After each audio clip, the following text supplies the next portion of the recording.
The morning I realized what Marcus had actually done to me, I was sitting on the bathroom floor at 6 a.m., holding a pregnancy test, shaking so hard I could barely read the result. I was 24 years old. I had a scholarship. I had a plan. And in 60 seconds, Marcus Holt had quietly, deliberately dismantled all of it. And he wasn't even sorry. I want you to understand what my life looked like before Marcus, because it matters. I grew up in a small apartment in Cincinnati with my mom, who worked double shifts at a hospital cafeteria so I could take the SAT prep course twice. I wasn't born lucky. I built everything I had with my bare hands and her tired ones. By 23, I had a full scholarship to a master's program in accounting, a part-time job at a mid-sized firm downtown, and a 5-year plan written on index cards taped to my bathroom mirror. Marcus walked into my life at a friend's birthday dinner. He was tall, well-dressed, and knew how to make everyone in the room feel like the most important person there. He ran a small but growing marketing consultancy. He talked about ambition the way I thought about it, like a religion. I thought I had finally met someone who understood me. For 8 months, it was everything. He remembered small things, the name of my thesis advisor, my mom's birthday, my favorite order at the Thai place on 5th. He came to my presentations. He said out loud and without being asked that he was proud of me. I had never had that before. I gave him everything. And that, I would later understand, was exactly what he was counting on. We had talked about birth control. I was on the pill, had been for 3 years, but I started getting headaches that winter, and my doctor switched my prescription. Marcus knew about the transition period. He knew there was a short window of reduced effectiveness. He told me not to worry about it. I found out on a Tuesday in February. I remember standing in that bathroom and thinking that my whole future was behind glass now, and someone had just thrown a rock through it. I called Marcus immediately, hands shaking, voice barely holding. He came over that night with flowers and takeout, and he held me while I cried, and he said everything would be okay. He said he loved me. He said we'd figure it out together. But then, and I didn't notice this until much later, he started steering. Subtle at first. He'd mention how demanding the master's program was, how much stress pregnancy puts on the body, how his sister had taken a gap year and it had been the best decision she ever made. He never said drop out. He never said this is what I want. He just kept quietly rearranging the furniture of my thinking until the conclusion felt like it was mine. It wasn't mine. It was never mine. 3 months in, I had officially deferred my scholarship and quit my job at the firm. Marcus said he would cover everything. The apartment, the bills, the medical expenses. He said it with such certainty that I believed him. I had never let anyone take care of me before. I thought this was what love looked like. Then, I found the messages. I wasn't snooping. His laptop was open on the kitchen counter and a notification lit up the screen. A name I didn't recognize. A woman. And the message preview, I can still see it, word for word, said, "She doesn't know yet, does she? You're so bad." My hands went cold. I scrolled back and I read everything. The affair had started before my pregnancy, before he switched my birth control discussion into something manageable and fixable, before he ever told me I should defer my scholarship. There were messages where she asked him why he didn't just leave me, and he said, "I am not exaggerating. She's useful right now. Her family has connections at Beringer and Cole." That was the accounting firm where I worked, the one where my supervisor had just been promoted to partner, the one Marcus had been trying to land as a client for 2 years. I was never his girlfriend. I was a business strategy with a heartbeat. And the pregnancy?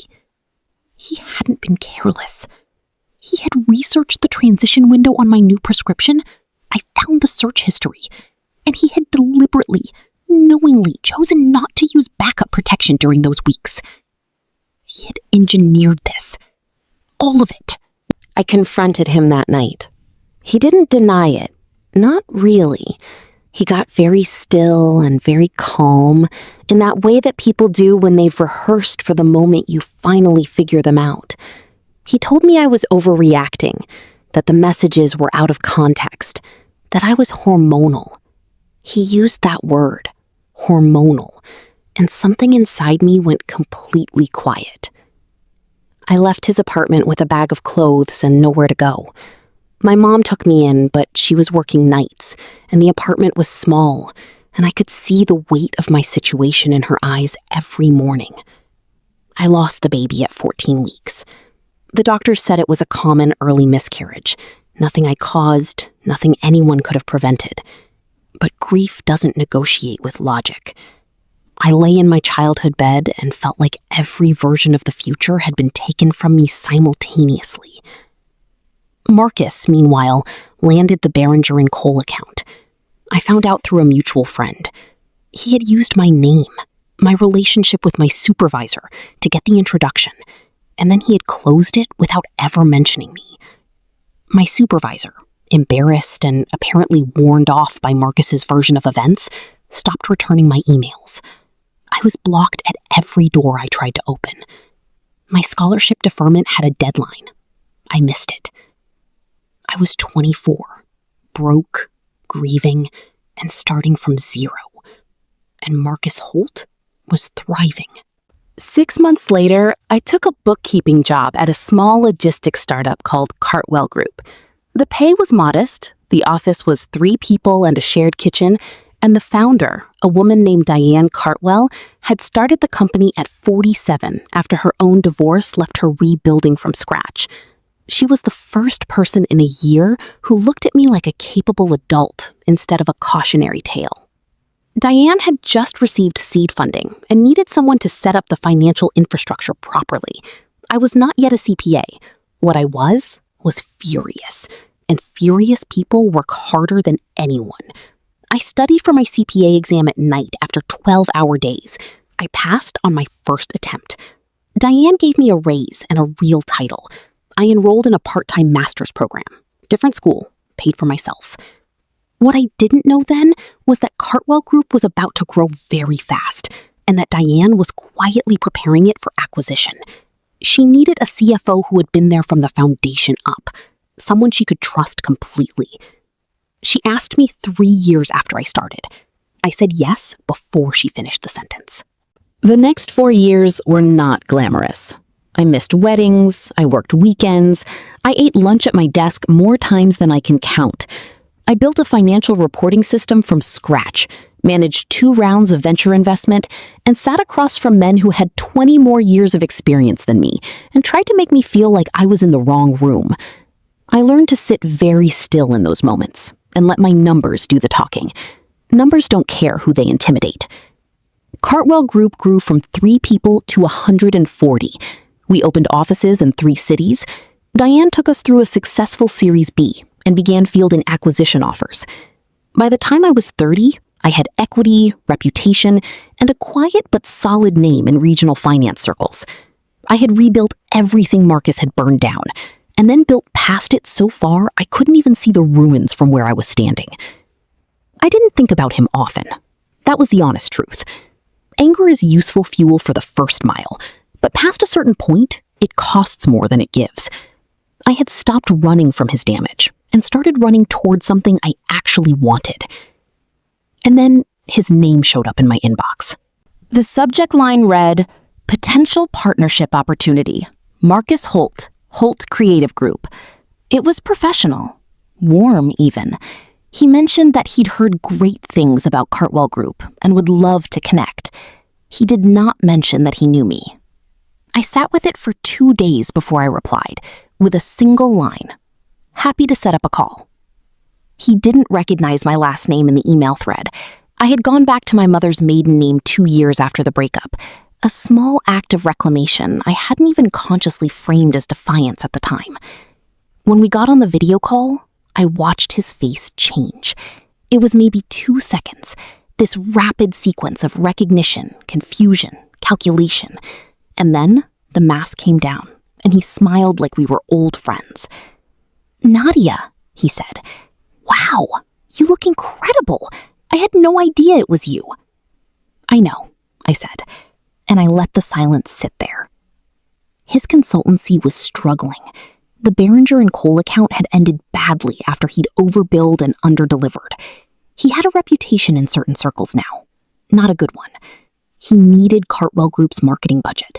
He needed the case study, the testimonial, the lifeline. He needed me.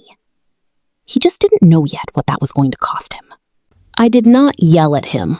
I want to be clear about that, because I think people expect revenge to look like fire. Mine looked like a boardroom and a manila folder. I asked Diane if I could handle the vendor review for our marketing contracts that quarter. She agreed. I put Holt Creative Group through our standard due diligence process, the same one we used for every vendor. Credit checks, reference calls, client history review.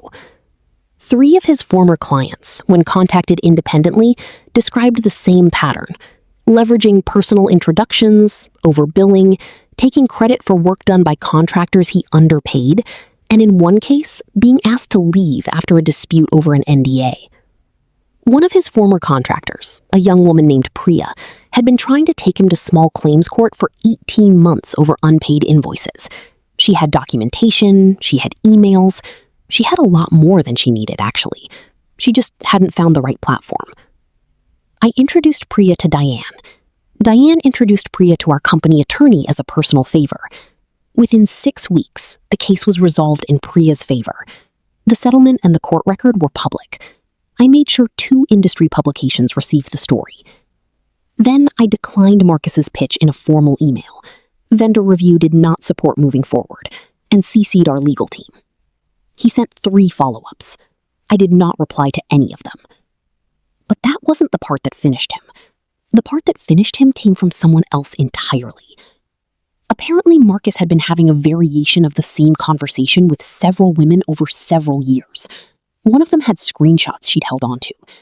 When the Priya story broke, 3 others came forward in a private industry group. The marketing world in our region is not large. Word travels. Within a month, 2 of his 3 remaining retainer clients had quietly ended their contracts. His company page went from active to dormant. His LinkedIn posts stopped.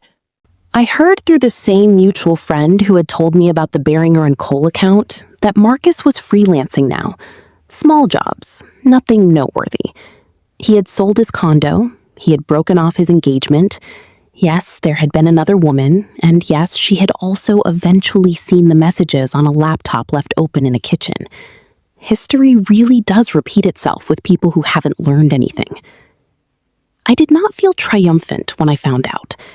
I want to say I felt triumphant, and I would be lying. What I felt was something quieter and harder to name. Like the moment you realize you've been tensing a muscle for so long you forgot it was tense. And then finally, you let it go. Cartwell Group was acquired 18 months ago. I won't share the number publicly, but my equity stake meant I never had to work another day unless I chose to. I chose to. Diane and I launched a small investment fund focused on women-led businesses in logistics and supply chain. I got my master's degree, finally, on a Tuesday morning at 31, and I called my mom from the parking lot, and we both cried. And I thought about the woman sitting on a bathroom floor with a pregnancy test 7 years earlier, and I wanted to tell her, just wait. Here's what I understand now that I didn't then. Revenge isn't a fire you set in someone else's house. It's a foundation you pour in your own. Everything I built, every credential, every sleepless night over a financial model was not built against Marcus Holt. It was built for me, because of me, and it was mine in a way that nothing and no one could manipulate or take or use as a stepping stone to somewhere else. He thought an unwanted pregnancy was a leash. He thought dependence was a trap he was setting for me. What he actually did was introduce me to the version of myself who had absolutely nothing left to lose. And that woman turned out to be the most dangerous thing he had ever encountered. The man who thought he had ended my story ended up as a footnote in it, and I am still writing.